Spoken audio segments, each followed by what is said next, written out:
recent update from Sairam IAS. Recently, 4 more Indian sites, 2 each from Haryana and Gujarat, have been recognized as wetland of international importance under the Ramsar Convention.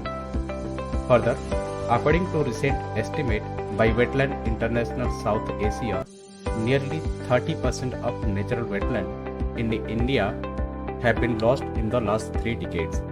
Majorly, the loss of wetland is more prominent in urban areas. Wetland International South Asia was established in 1996 with an office in New Delhi as a part of Wetland International Network to promote conservation and sustainable development of wetland in the South Asia region. Wetlands are ecosystems saturated with water either seasonally or permanently. They include mangroves, marshes, rivers, lakes, delta, floodplain, and flooded forest, rice field, coral reefs, etc. Though they are covered only around 6% of Earth's land surface, 40% of all plant and animals species live or breed in the wetland. Ramsar Convention has designated 4 new wetlands in India as wetland of global importance. It is an international treaty for the conservation and wise use of wetland. First is Vindwas Wildlife Sanctuary, which is situated in Haryana. Second, Sultanpur National Park. It is also situated in Haryana. Third, Thol Lake Wildlife Sanctuary in Gujarat. And fourth is Wadhawana Wildlife from Gujarat. With this, the total number of Ramsar sites in India are 46. Major threat to wetland conservation. Major regulatory body like Central Wetland Regulatory Authority had limited impact as they only have advisory power. Additionally, existing laws ignore the participation of local communities in governing and monitoring wetlands.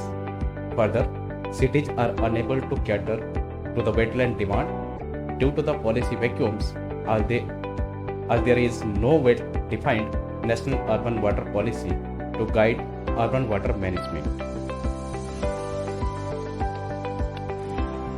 In addition to urbanization needs, lack of awareness and knowledge on wetland and their ecosystem services can be blamed for this widespread loss.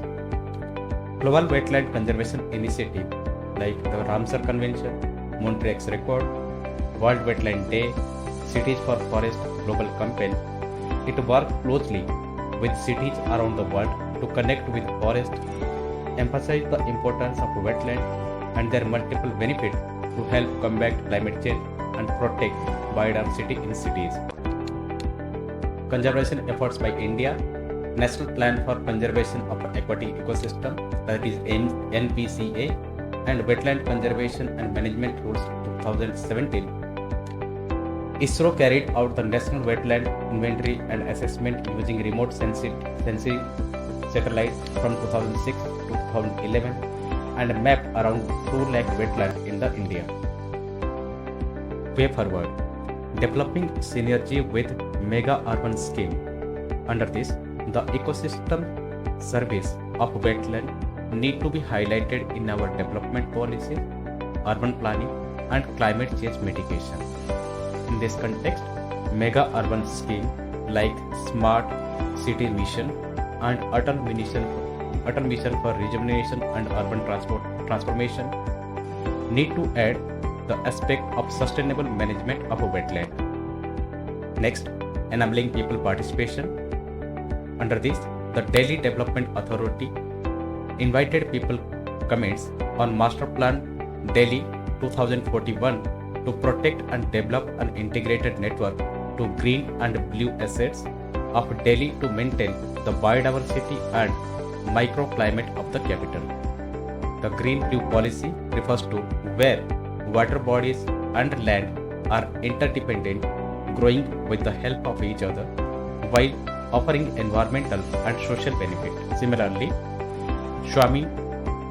Swamini self-help group of 10 women have been organizing mangrove safari for tourists in the Mandavi Creek of Maharashtra since 2017. This has been recognized as a model for community-led conservation through the ecotourism.